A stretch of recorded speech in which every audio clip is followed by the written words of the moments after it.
and welcome back to my channel, Empowered Cello, an online learning community for the adult beginner where I try to make learning cello make sense. So today I'm doing something a little bit different. So here's the deal. Most of my adult cello students actually have a really great sound. They're really solid, beautiful players. And I think the reason for that is their bow development was extremely tedious from the beginning.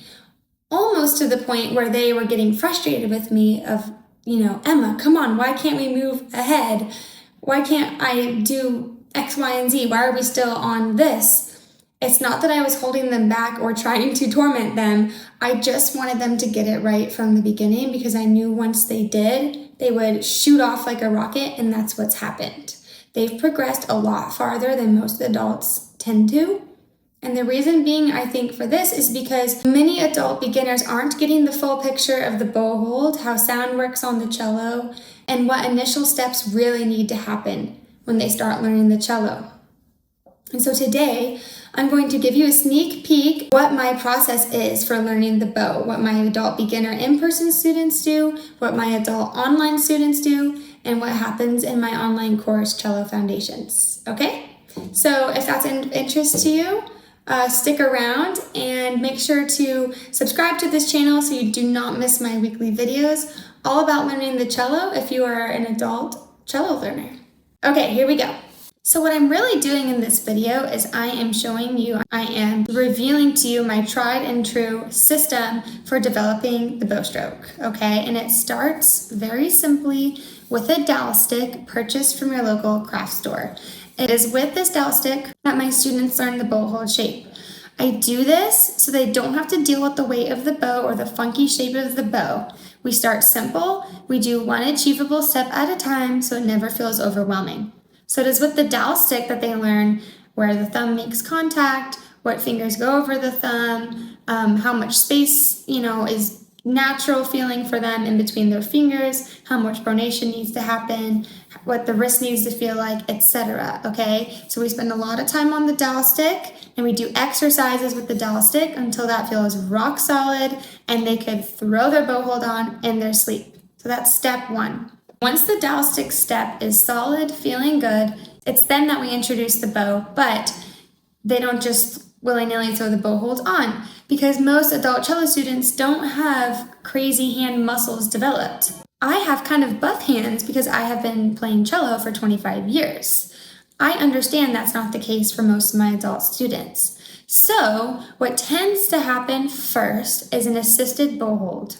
They're holding the bow stick with the left hand and simply figuring out where things go on the bow for a while. So a lot of the next practice step is just figuring out where the thumb is positioned and where the fingers go and what works best in their body and their hand. And we're just sort of reapplying everything we learned on the dowel stick, but with the placement of the real bow with the assist of the left hand.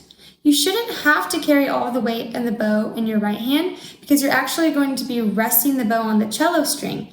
I'm just able to because I've been playing cello for so long that I've developed these muscles. And I also tend to exercise and lift weights and blah, blah, blah, all that kind of thing. Okay, so it's the assisted bow hold so you can learn the shape on the bow. That's the next step, and we dwell on this for a while. And we do exercises with this next step as well. So you have learning the shape on the dowel stick, exercises on the dowel stick.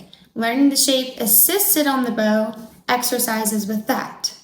Then it's now time to place the bow on the cello. So we've spent a lot of time just with the bow independently before we've even gone to place it on the cello. The next step in this system is learning to place the bow hold on the strings with two hands, okay? So at no point in this phase are the students immediately playing just single hand notes. I really make them wait and be tedious so that they don't develop weird shapes or tension or bad habits so that everything feels pretty relaxed and natural step by step. So now we start learning how to place the bow and establishing sort of the basic technical check marks. For instance, how angled the stick is, where on the strings the bow should go, the angle of the bow, how the arm, wrist, and hand should feel and shoulder should feel on the bow. All of that stuff we practice that placement. okay? And we still have the assisted hand. We do exercises like this of rolling to the different strings, and we start to play with grip on the string and establishing that grip. And then we really build up to our first little small pizzicato sounds, still with two hands. Okay, so we keep things relaxed, tension-free. We're focusing on all of our check marks that we've been slowly building. Okay, not to mention we're just focused on the very lower half of the bow. For a while, I don't like to just have my students drinking from a fire hose. I like to make it feel easy for them. Okay. So then, eventually, it is time to take off the training wheels and remove the assisted hand. Some students do this just fine. Other students still struggle to maintain their bow hold, and they either end up squeezing or getting tension. At this point, I move their hand up. And it's just like the dowel stick, so it feels the same as the dowel stick, but it distributes the weight a little bit more evenly and buys them a little bit more time to get used to things, and then eventually we work them down. So once we've done all that, practice the bow hold on the dowel stick, practice the bow hold independently with an assisted hand on the bow stick. Then we practice placing with two hands, making our first sounds, establishing our technique, establishing our grip. Then we either move them up so that they can remove the assistant hand, or some students are ready. Then we start developing the lower half of the bow stroke sound. You learn how to internalize rhythm, how to apply those rhythms to the bow, and generate a resonant sound. Now this is the overall framework, and there is a lot more detail in between each step, but I'm just sort of showing you my system. Once the students have spent a few months on all of that, it's then that they learn the upper half of the bow stroke, because it's a totally different concept.